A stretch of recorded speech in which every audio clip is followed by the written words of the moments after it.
Assalamualaikum warahmatullahi wabarakatuh. Selamat berjumpa kembali dalam materi mata kuliah Hukum Dagang pertemuan ke-10. Ibu akan membahas secara singkat mengenai merger. Seperti biasa, selanjutnya kalian untuk mempelajari selengkapnya ada di deskripsi materi. Menurut pasal 1 angka 9 Undang-Undang Perseroan Terbatas mengartikan bahwa merger atau penggabungan adalah perbuatan hukum yang dilakukan oleh satu perseroan atau lebih untuk menggabungkan diri dengan perseroan lain yang telah ada, yang mengakibatkan aktiva dan pasiva perseroan yang menggabungkan diri beralih kepada perseroan yang menerima penggabungan, dan selanjutnya status perseroan yang menggabungkan diri berakhir karena hukum. Itu pengertian daripada penggabungan atau merger. Pasal 1 angka 1 Peraturan Pemerintah tahun nomor 57 tahun 2010 mengartikan penggabungan atau merger yaitu perbuatan hukum yang dilakukan oleh satu badan usaha atau lebih untuk menggabungkan diri dengan badan usaha lain yang telah ada, yang mengakibatkan aktiva dan pasiva dari badan usaha yang menggabungkan diri beralih karena hukum kepada badan usaha yang menerima penggabungan. Dan selanjutnya status badan usaha yang menggabungkan diri berakhir karena hukum.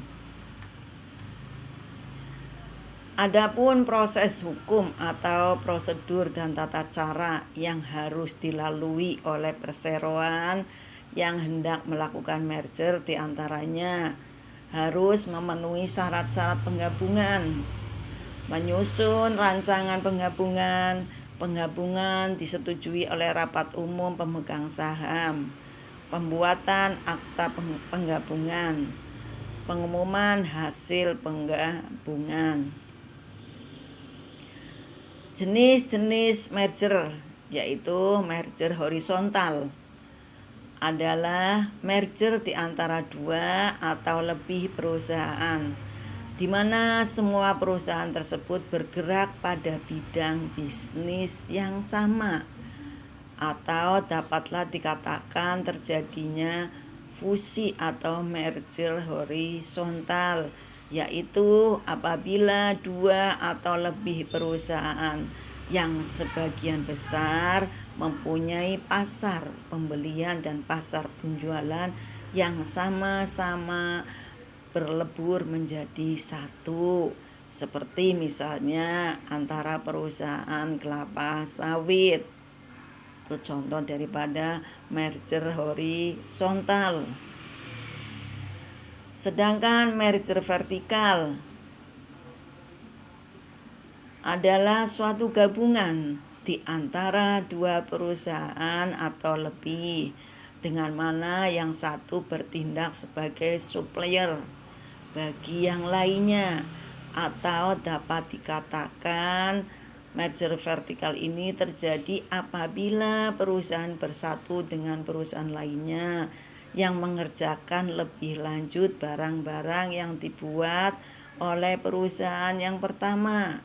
Misalnya kerjasama antara pabrik pemintalan benang dan pabrik tekstil. Jadi ada hubungannya. Dua perusahaan yang ada hubungan.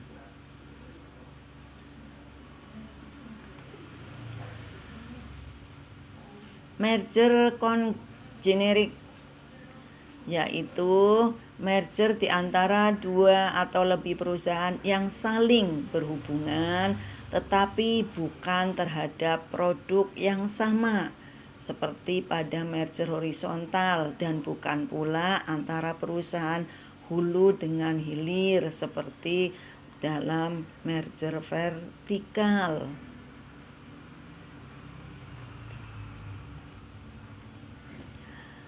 Merger konglomerat adalah penggabungan dua perusahaan atau lebih yang tidak memiliki kesamaan bidang usaha, sehingga aktivitas bisnis tidak berkaitan sama sekali antara perseroan yang menggabungkan diri dengan perseroan yang menerima penggabung.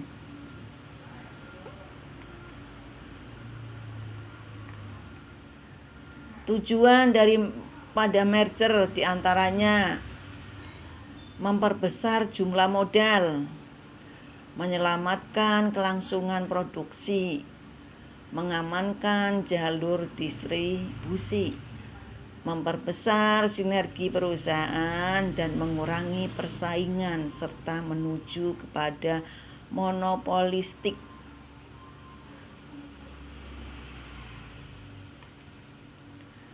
Akibat hukum dari adanya merger yaitu akibat hukum penggabungan perusahaan terhadap eksistensi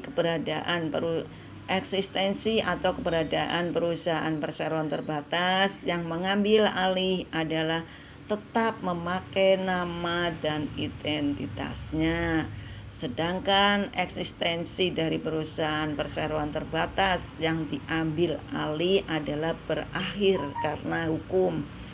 Jumlah saham yang dimiliki oleh pemegang saham dari perusahaan perseroan terbatas yang mengambil alih lebih besar daripada pemegang saham dari perusahaan perseroan terbatas yang diambil alih.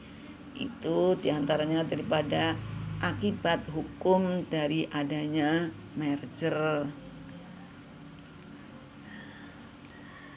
Demikianlah secara garis besarnya uraian mengenai materi merger.